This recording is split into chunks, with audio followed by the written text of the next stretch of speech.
नमस्कार दोस्तों, स्वागत है आपका आपके अपने YouTube चैनल जीएस जीनियस में। जैसा कि आप स्क्रीन पर देख रहे हैं, why law makers in India are being paid too much. Bharat में जो कानून के निर्माता हैं, जो हमारे सांसद हैं, जो विधायक हैं, उनको क्यों इतनी ज्यादा सैलरी मिलती है, उनको क्यों इतना ज्यादा पेमेंट मिलता है। मित्रों, आपको बता दूं कि अभी कुछ दिन पहले इंडोनेशिया में पूरे देश में इस चीज को लेकर के हंगामा हो गया था, क्योंकि वहां के जो सांसदों और विधायकों का वेतन कई गुना एकदम से बढ़ा दिया गया था। तो वहां की जनता सड़कों पर आ गई थी, गोली लाठी तक चलने लगी थी, पत्थरबाजी होने लगी थी। एक आंदोलन सा खड़ा हो गया था और उसके दबाव में उनको वो अपना डिसीजन वापस लेना पड़ा। जनता का कहना था कि हम तो भूखों मर रहे हैं और तुम अपना वेतन 8-8 गुना 10-10 गुना एक बार में बढ़ा रहे हो। तो मित्रों, ये मुद्दा उठा कि भारत में इनका वेतन कितना है। तो मालूम चला कि यहां भी माननीयों का यही हाल है। यहां भी उनका वेतन आम आदमी की तुलना में कई गुना जो है वो पैसा लेते हैं, और वो तब लेते हैं जब वो अपनी जिम्मेदारियों को पूरा भी नहीं करते। जिस जनता के लिए बने हैं वो कभी अपने कार्य क्षेत्र में नहीं जाते। जिस कानून को बनाने के लिए उनको चुना गया है वो पार्लियामेंट और जो लेजिस्लेटिव असेंबली है वहां भी नियमित रूप से नहीं जाते हैं। तब वो इतनी ऊंची ऊंची सैलरी और भत्तों को उठाते हैं। तो मित्रों, इसी मुद्दे पर आज हम चर्चा करेंगे कि भारत में जो माननीय लोग हैं, मतलब सांसद विधायक, उनको कितना वेतन मिलता है और कैसे कैसे उन्होंने बताया, और आम आदमी की तुलना में वो कितने मजे मार रहे हैं।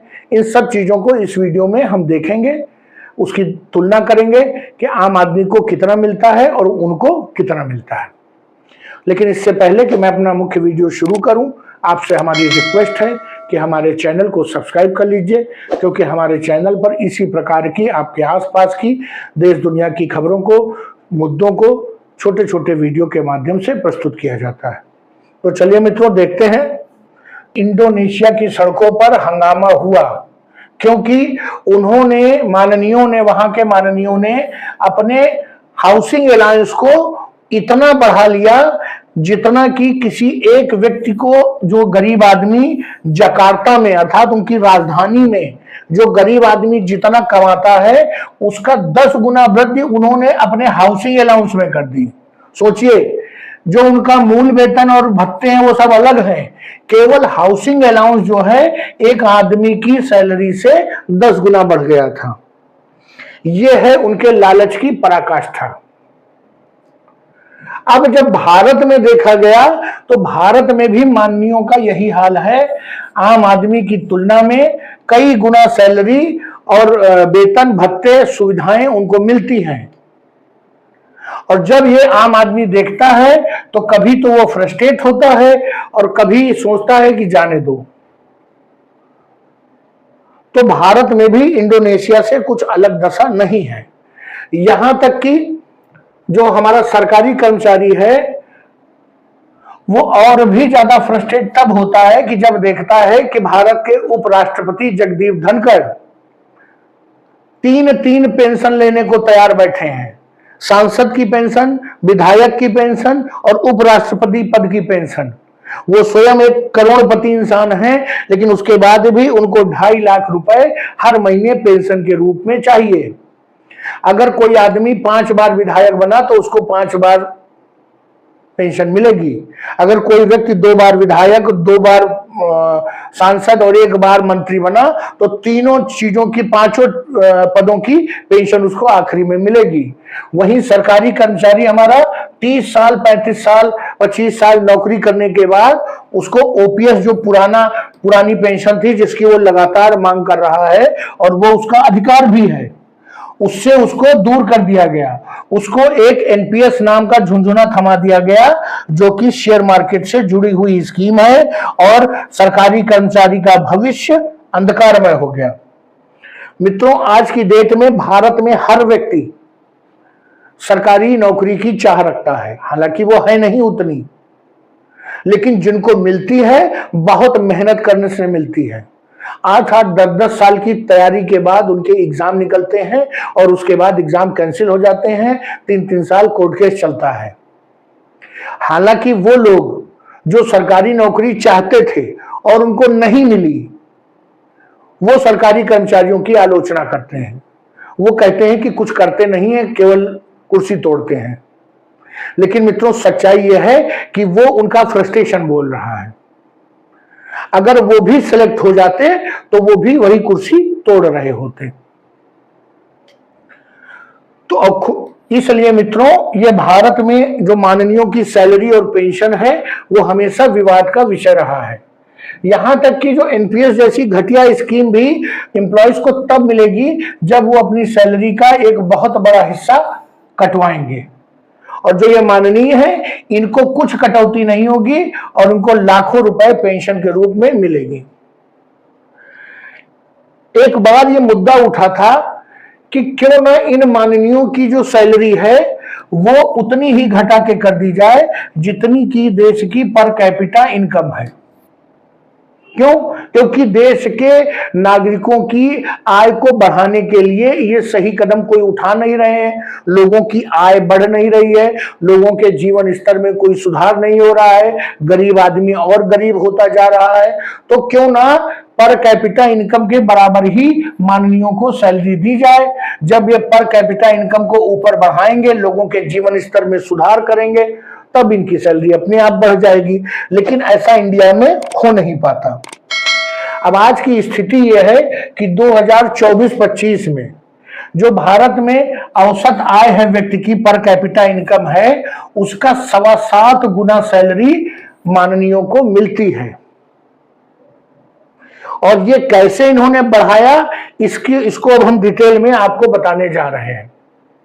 1954 में जो सांसद थे उनको 300 रुपया पर मंथ मिलता था और जब वो सदन में होते थे तो 20 रुपया रोज इनको अलाउंस मिलता था। आजादी के बाद की बात है। उसके बाद 1955 में उन्होंने कहा कि हमको भैया बहुत यात्रा करनी पड़ती है, तो इनको रेलवे में फर्स्ट क्लास का अलाउंस दिया गया। देखिए कैसे कैसे सुविधाएं लेते हैं। आज एक बहुत अच्छी सरकारी नौकरी या प्राइवेट नौकरी करने वाला व्यक्ति अपने परिवार के साथ फर्स्ट क्लास में साल में 4 से 8 ट्रिप नहीं कर सकता है। और उन्होंने कहा कि भैया हमको यात्रा करनी पड़ती है, तो ऐसा ना हो कि हमको जो सामान्य लोगों के साथ बैठेंगे तो हमारी बेइज्जती हो जाएगी, तो हमको फर्स्ट क्लास रेलवे का अलाउंस दिया जाए। उसके बाद 1965 में उन्होंने अपनी सैलरी में 67% की वृद्धि की और 2500 रुपया कर लिया। भाई, सरकारी कर्मचारियों का तो केवल साल में तुम 3% बढ़ाते हो और अपना तुमने 67% बढ़ा लिया। और डेली अलाउंस जो 20 रुपया था उसको 1969 में बढ़ा के 251 रुपया कर लिया, जैसे कोई न्योता ले रहे हो। उसके बाद 1976 में उन्होंने अपने लिए फ्री एयर ट्रेवल इंट्रोड्यूस किया कि जब रोड और रेल से जाना संभव ना हो तो वो हवाई जहाज से भी फ्री यात्रा कर पाएंगे। उसके अलावा 1983 में सैलरी जो 2500 थी वो बढ़ के 750 रुपया उसमें बढ़ाया गया और डेली अलाउंस में 75 रुपया बढ़ाया गया। 1985 में जो ये सैलरी थी उसमें 21,000 रुपया बढ़ा के कर दिया गया और साल में 16 फ्री एयर टिकट मिलेंगे। ये चीज जो है, और जो XMP थे उनको भी 16 एयर टिकट मिलेंगे। इस प्रकार की बढ़ोतरी उन्होंने की। 1988 में उन्होंने सैलरी में 1,500 रुपया बढ़ाया और डेली अलाउंस में भी 150 रुपया बढ़ाया। ऑफिस एक्सपेंस अलग से उसमें जोड़ दिए गए। तो इस प्रकार से उनकी सैलरी बढ़ती चली गई। 1991 में पेंशन एलिजिबिलिटी रिलैक्स हो गया। अगर 1250 हर साल के लिए एक्स्ट्रा पेंशन मिलेगी जितने दिन वो माननीय रहेंगे। 1993 में डेली अलाउंस 200 रुपया और बढ़ गया। उसके बाद 1998 में माननीयों की सैलरी में जबरदस्त वृद्धि हुई और 167% का हाइक उनको दिया गया। 167% उनका वेतन बढ़ गया। 2001 में 200% सैलरी बढ़ी, अधिकतम 12,000 तक। 2006 में फिर से 33% सैलरी बढ़ी 16,000 रुपए तक, और डेली अलाउंस में 1,000 रुपया बढ़ गया। फिर 2010 में दोबारा 213% वृद्धि हुई, 2,50,000 रुपए तक सैलरी बढ़ गई, और जो डेली अलाउंस था 1,000 रुपया वो बढ़ के 2,000 हो गया। 2018 में सैलरी 2 गुनी कर दी गई 1,00,000 रुपए तक, और 2025 में हमारे माननीय 1,00,000 से 1,25,00,000 रुपए तक सैलरी या भत्ते लेते हैं। अब आप समझिए कैसे कैसे सैलरी जो 500 रुपए थी जब देश आजाद हुआ था तो उनकी सैलरी केवल 300 रुपए महीना थी, और कैसे अब वो 1,25,00,000 रुपए हो गई है इतने सालों में। तो ये जो लॉ मेकर्स हैं, जो कानून के निर्माता है देश के, वो अपनी सैलरी को बढ़ाने के लिए नियमित रूप से कानून बढ़ाते रहते हैं, और जनता की जो आय है उस रेशियो में नहीं बढ़ती है। और सबसे बड़ी बात है कि इतना ज्यादा वेतन और भत्ते सुविधाएं पाने के बाद वो अपने कर्तव्यों से विमुख रहते हैं। जनता के लिए चुने जाते हैं, जनता के द्वारा चुने जाते हैं, लेकिन जनता की समस्याओं से उनका कोई मतलब नहीं रह जाता है। अब ये जो इंडोनेशिया में घटना जो हुई है, ये भारत में के जो कानून निर्माता हैं उनके लिए आंख खोलने वाली है। अगर इसी प्रकार के आपके लालच बढ़ते रहे तो वो दिन दूर नहीं कि जब भारत में भी जनता इस कारण से सड़कों पर होगी। मित्रों, वीडियो को यहीं समाप्त करता हूं, बाकी आपके सोचने और समझने के लिए मैंने छोड़ दिया है। अगर आपको हमारी दी गई जानकारी, हमारा वीडियो अच्छा लगा हो तो वीडियो को लाइक करिए, चैनल को सब्सक्राइब करिए। धन्यवाद।